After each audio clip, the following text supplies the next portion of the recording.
Hello students, welcome to the Vijay master class.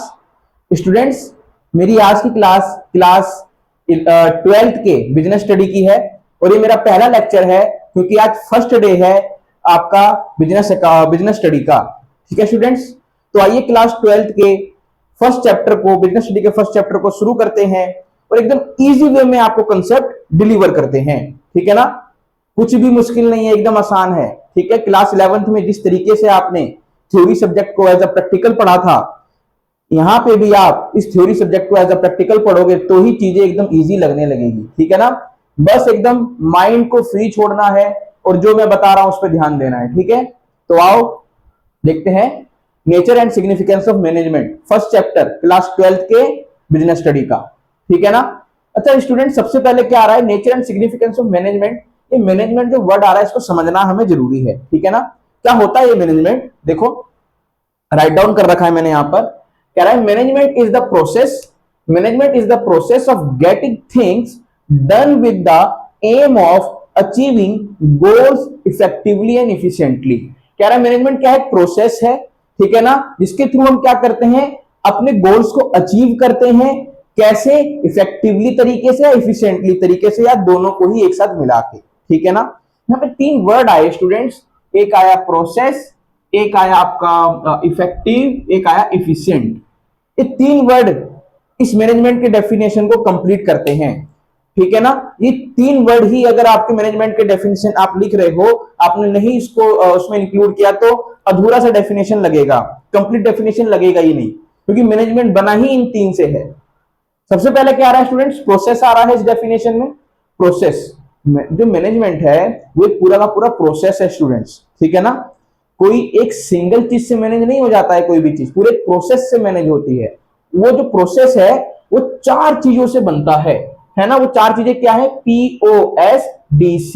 ठीक है ना, पांच चीजों से बनता है, सॉरी, POSDC। ठीक है, तो P for planning, O for organising, S for staffing, D for directing, C for controlling.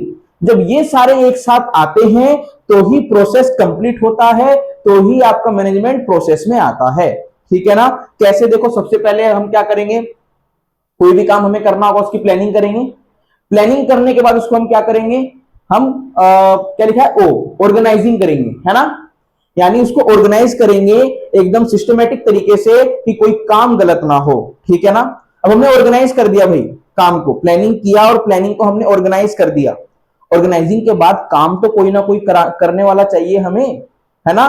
तो हम क्या करेंगे, स्टाफ का रिक्रूटमेंट करेंगे, यानी स्टाफिंग करेंगे, है ना। स्टाफिंग करेंगे जो इस काम को करेगा। सबसे पहले हमने प्लानिंग किया क्या काम करना है, अब उस काम में जो जो चीजें आ रही हैं उसको ऑर्गेनाइज किया। ठीक है स्टूडेंट्स, अब जैसे हमने डिपार्टमेंट को क्या कर दिया, अलग अलग डिपार्टमेंट बना दिए। ठीक है ना, अब उन सारे डिपार्टमेंट में क्या होगा, अलग अलग स्टाफ होंगे जो इस काम को परफॉर्म करेंगे। तो इसके बाद क्या आता है, ऑर्गेनाइजिंग के बाद स्टाफिंग आता है। ठीक है स्टूडेंट्स, उसके बाद क्या है, डायरेक्टिंग। अब जब हम लेबर को या किसी स्टाफ को ऐसे ही छोड़ देंगे तो क्या वो सही ढंग से काम कर पाएगा, नहीं ना। उसको कोई सुपरवाइज कर पाएगा, नहीं ना। तो इसलिए क्या आता है स्टाफिंग के बाद डायरेक्टिंग, जो इनको सुपरवाइज कर सके, जो इनको ऑब्जर्व कर सके। ठीक है, तो प्लानिंग, ऑर्गेनाइजिंग, स्टाफिंग, डायरेक्टिंग। अब आता है कंट्रोलिंग। ठीक है ना, ताकि जो भी काम हो रहा है वो पूरा का पूरा कंट्रोल वे में हो। ठीक है स्टूडेंट्स, तो ये क्या है, मेरे पास पांच चीजें हैं जिससे मेरा प्रोसेस कंप्लीट होता है मैनेजमेंट का। वो पांच चीजें हैं, POSD and C। P for planning, O for organizing, and S for staffing, D for directing, and C for controlling। इन्हीं एक एक आपके वर्ड के ऊपर पूरा का पूरा एक चैप्टर है। ठीक है स्टूडेंट्स, प्लानिंग के ऊपर भी, ऑर्गेनाइजिंग के ऊपर भी, स्टाफिंग के ऊपर भी, डायरेक्टिंग के ऊपर भी, कंट्रोलिंग के ऊपर भी। वहां हम बिल्कुल डिटेल में देखेंगे इसको कि क्या है ये सारी चीजें। ठीक है, तो मैंने यहाँ क्या लिखा है प्रोसेस में, process is the primary function और activities that management perform to get things done. Process क्या है, एक प्राइमरी फंक्शन है, ठीक है, या एक्टिविटी है जो मैनेजमेंट को परफॉर्म करता है। ठीक है ना, सब क्या है, ये प्राइमरी फंक्शन है। ठीक है ना, प्राइमरी फंक्शन किसका, मैनेजमेंट को परफॉर्म कराने के लिए। क्या होता है यहाँ पे भी मैंने बताया था ना। अब मैंने इसके बाद बताया था मैनेजमेंट के डेफिनेशन में प्रोसेस के बाद दो चीजें आ रही हैं, इफेक्टिवली और इफिशिएंटली। क्या आ रहा है? इफेक्टिवली और इफिशिएंटली। इफेक्टिवली में ध्यान रखो स्टूडेंट्स, यहां पे आ रहा है टी फॉर टाइम।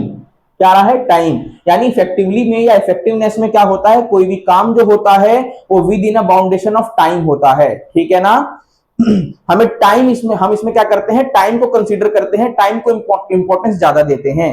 सपोज आपके पास कोई ऑर्डर आया, ठीक है, अब उस ऑर्डर को आपके पास क्या है, एक टाइम ड्यूरेशन है, टाइम लिमिटेशन है कि इतने दिन में खत्म करके देना है, ठीक है।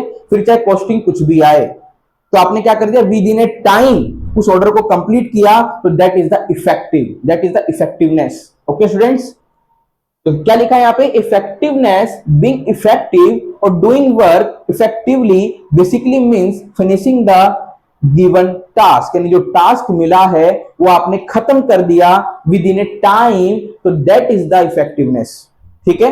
एकदम इजी है ना। इफेक्टिवनेस में क्या आ रहा है, टी आ रहा है, T for time, those work which is complete within a time और a boundation of time, that is the effectiveness. क्या था इसमें, कुछ था क्या? नहीं ना, बिल्कुल इजी। इफिशियंसी, इफिशियंसी के नाम में आ रहा है सी, सी फॉर कॉस्ट, ठीक है ना। इफिशिएंटली का मतलब होता है यहां पे आपके पास टाइम बाउंडेशन नहीं है, यहां पे आपको कोई भी चीज का, मान लो सपोज आपके पास एक ऑर्डर आया, उस ऑर्डर को कंप्लीट करना है आपको, पर टाइम ड्यूरेशन नहीं है, बोला है कि भैया कम से कम खर्चे में कंप्लीट करके दो, तो कम से कम खर्चे में जो चीज कंप्लीट होगी, जो भी मैन्युफैक्चरिंग होगी चीजें, उसको हम इफिशियंसी बोलेंगे। क्या बोलेंगे? इफिशियंसी बोलेंगे, ठीक है ना। तो क्या लिखा है यहाँ पे, efficiency, it is not enough to just complete the task. यहाँ पे सिर्फ टास्क को कंप्लीट नहीं किया जाएगा, यहां पर there is another aspect also that is being efficient. यहाँ पे सिर्फ टास्क को कंप्लीट नहीं किया जाएगा, टास्क तो कंप्लीट हो ही रहा है, साथ ही साथ इफिशिएंटली काम को कंप्लीट किया जाएगा। इसका मतलब ये हुआ कि कॉस्ट को कम से कम किया जाएगा और प्रॉफिट को ज्यादा से ज्यादा बनाने की कोशिश की जाएगी। कॉस्ट कम, प्रॉफिट ज्यादा, that is the efficiency. Okay students, आगे कैरेक्टरिस्टिक ऑफ मैनेजमेंट, अच्छा टॉपिक है। मेरे पास 7 कैरेक्टरिस्टिक है। सबसे पहला है गोल ओरिएंटेड, फिर परवेसिव, फिर है मल्टी डायमेंशनल, फिर है कंटिन्यू प्रोसेस, फिर है group activity, and the last, second last dynamic function, and the last intangible force. क्या है ये सातों चीजें? बहुत आसान चीजें हैं।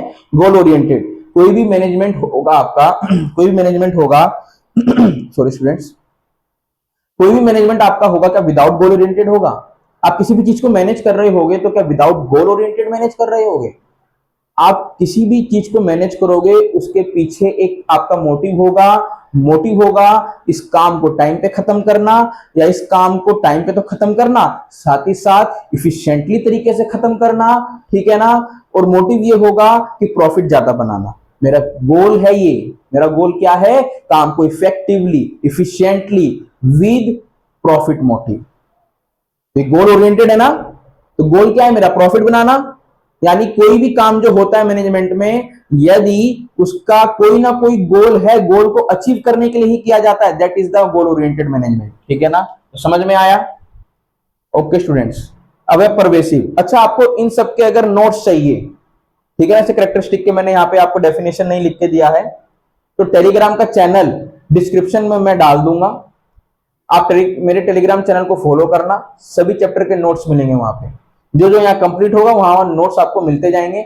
बट स्टूडेंट्स, नोट्स मिलने में थोड़ा सा डिले हो सकता है, क्योंकि मैं ही एक अकेला हूं जो वीडियो भी बनाता हूं, एडिट भी करता हूं, थंबनेल भी खुद बनाता हूं, ठीक है ना। अभी सब कुछ मैं खुद ही कर रहा हूं, तो आप लोगों के लिए मैं नोट्स भी क्या करूंगा, खुद ही प्रिपेयर करूंगा, टाइप करूंगा, तो थोड़ा सा टाइम लग जाएगा, ठीक है ना। तो स्टूडेंट्स, कैरेक्टरिस्टिक ऑफ मैनेजमेंट में सबसे पहले हमने देखा गोल ओरिएंटेड, अब देख रहे हैं परवेसिव। परवेसिव का मतलब होता है एवरीवेयर, क्या, हर जगह। मैनेजमेंट कोई ऐसी चीज है ही नहीं जहां पे ना हो। वो आपका इकोनॉमिक एक्टिविटी में ही मैनेजमेंट दिखेगा, नॉन इकोनॉमिक एक्टिविटी में ही मैनेजमेंट दिखेगा, ठीक है ना। प्रॉफिट ऑर्गेनाइजेशन जो होंगे उनमें ही मैनेजमेंट दिखेगा, नॉन प्रॉफिट ऑर्गेनाइजेशन में भी आपको मैनेजमेंट दिखेगा। कोई काम विदाउट मैनेजमेंट हो ही नहीं सकता, ठीक है ना। जैसे मान लो आपको क्या करना है, कहीं घूमने जाना है, अब घूमने तो आप अपने लिए जा रहे हो ना, वहां तो कोई प्रॉफिट मोटिव नहीं है, तो आप जब घूमने जाओगे तो घर में चीज मैनेज करोगे, नहीं यार इतने बजे निकलना है, तभी इतने टाइम पे पहुंचेंगे, तभी इतने टाइम पे वापस आ पाएंगे, है ना, जल्दी जाएंगे जल्दी आएंगे, ठीक है, तो मैनेज हो रहा है। इसी तरह ऑर्गेनाइजेशन में भी क्या होता है, परवेशिव होता है, हर चीज में आपका क्या लगता है, हर जगह मैनेजमेंट लगता है, ठीक है। तो आपको तो पता ही है कोई भी ऑर्गेनाइजेशन विदाउट मैनेजमेंट चल नहीं सकता है, वहां तो लग ही रहा है आपका मैनेजमेंट, साथ ही साथ जो नॉन इकोनॉमिक एक्टिविटीज होती हैं वहां पे भी आपका क्या लगता है, आपका मैनेजमेंट लगता है, ठीक है ना, यूज होता है। तो परवेसिव का मतलब होता है एवरीवेयर, हर जगह, कोई ऐसी जगह है ही नहीं जहां मैनेजमेंट यूज ना होता हो, ठीक है ना। ओके, अगला स्टूडेंट मेरे पास क्या है, मल्टी डायमेंशनल। मल्टी डायमेंशनल में मैंने 3 वर्ड लिखे हैं यहाँ, वर्क पीपल ऑपरेशन, ठीक है ना, management of work, management of people, management of operation, ठीक है। मैनेजमेंट ऑफ वर्क, क्या कोई काम विदाउट मैनेज पॉसिबल है, नहीं ना। अगर मान लो आपके फैक्ट्री में वर्कर हैं, वर्कर के ऊपर कोई ऑब्जर्वेशन नहीं है, कोई सुपरवाइजर नहीं है सुपरवाइज करने के लिए, ठीक है, निगरानी करने के लिए, तो क्या काम आपका सही ढंग से हो पाएगा, नहीं हो पाएगा ना। काम को विद इन ए टाइम खत्म करना है तो क्या करना पड़ेगा, मैनेजमेंट ऑफ वर्क करना पड़ेगा, ठीक है, किसको कौन सा काम देना है, ठीक है ना, आपको ये डिसाइड करना पड़ेगा, मैनेजमेंट ऑफ वर्क। अगला है management of people. Management of people का मतलब क्या होता है, लोगों को मैनेज करना है। लोगों को कैसे मैनेज करोगे, कि भैया किस पर्सन को क्या काम दोगे आप, ठीक है ना। यहाँ पे तो आपने मैनेजमेंट ऑफ वर्क, काम डिसाइड कर लिया है, काम को मैनेज कर लिया है, ठीक है। अब यहाँ पे वही काम किस किस पर्सन को देना है, तो मैनेजमेंट ऑफ पीपल हो जाएगा, लोगों को मैनेज करना है। सबसे बड़ी कला तो यही है, लोगों से काम करवाना, ठीक है, वो भी दूसरे लोग, ठीक है ना। अगला है operation.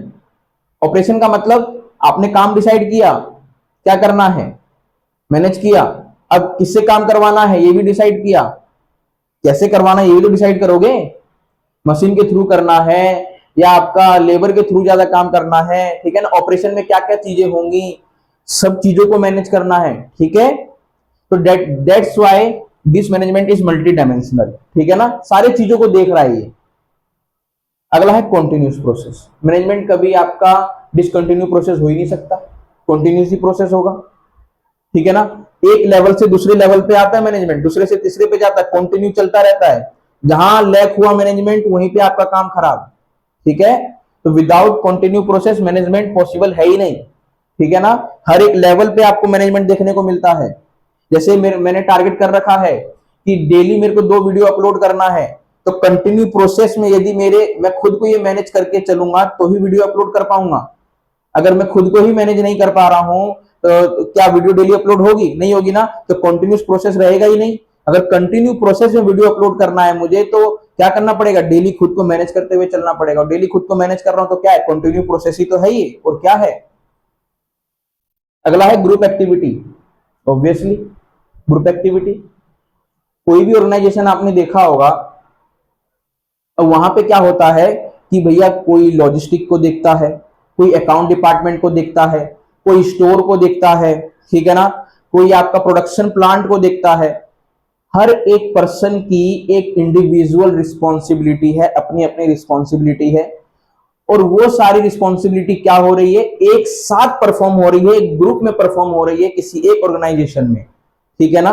That's why management is a group activity, ठीक है। अगला है dynamic function. Management dynamic function क्यों है, आपको पता है कि सडनली देखो आपका जीएसटी से पहले कोई और टैक्सेशन रूल फॉलो हो रहा था, जब आपका जीएसटी आया तो हमें उसके तरीके से अपने बिजनेस को फॉलो करना पड़ा, ठीक है ना।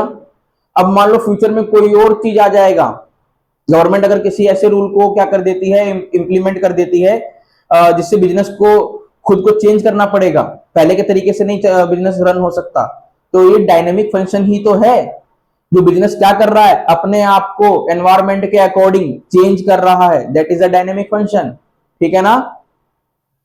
अगला इंटेंजिबल फोर्स। आपका मैनेजमेंट क्या है, इंटेंजिबल है, आपको दिख रहा है क्या काम, आपको दिख रहा है कि मैनेजमेंट, आपको ये फील हो रहा है कि मैनेजमेंट कैसे हो रहा है, ये फील हो रहा है। जैसे आप कहते हो ना, यार आज तो काम बहुत अच्छा हुआ, आज का प्रोडक्शन डेली के प्रोडक्शन से अच्छा हुआ, तो आपको सिर्फ रिजल्ट दिखा, और आपने रिजल्ट के बेस पे कहा कि मैनेजमेंट अच्छा हुआ, ठीक है ना। मैनेजमेंट एक इंटेंजिबल चीज है, हमें दिखाई नहीं देता है। हाँ, मैनेजमेंट का जो रिजल्ट होता है वो दिखाई देता है। मैनेजमेंट अच्छा था तो ही प्रॉफिट ज्यादा हुआ, मैनेजमेंट अच्छा था तो ही डेली के कंपैरिजन में आज का प्रोडक्शन ज्यादा है, मैनेजमेंट अच्छा है तो ही आपके जो सारे के सारे वर्कर हैं आपके साथ हैं, ठीक है ना। तो मैनेजमेंट एक इंटेंजिबल चीज है जिसका रिजल्ट तो हमें दिखाई देता है पर मैनेजमेंट हमें कभी दिखाई नहीं देता है, ठीक है। इसलिए मैनेजमेंट को क्या बोलते हैं, इंटेंजिबल फोर्स बोलते हैं स्टूडेंट्स, ठीक है। आपको यदि कैरेक्टरिस्टिक ऑफ मैनेजमेंट के नोट्स चाहिए तो टेलीग्राम चैनल को फॉलो करना, मिलेंगे नोट्स बट थोड़ा लेट होगा, ठीक है स्टूडेंट्स। अब मैं आपसे मिलूंगा बिजनेस स्टडी के नेक्स्ट पार्ट के साथ नेक्स्ट वीडियो में। तब तक के लिए आप अकाउंट्स की वीडियो, रिको की वीडियो को फॉलो करें स्टूडेंट्स, ठीक है ना।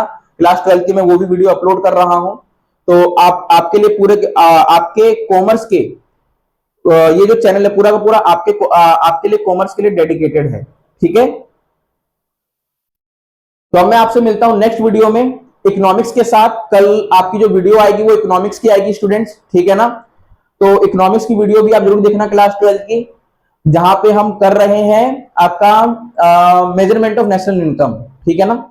तो अब मैं आपसे मिलता हूं नेक्स्ट वीडियो में नेक्स्ट लेक्चर के साथ। तब तक के लिए स्टूडेंट्स जय हिंद।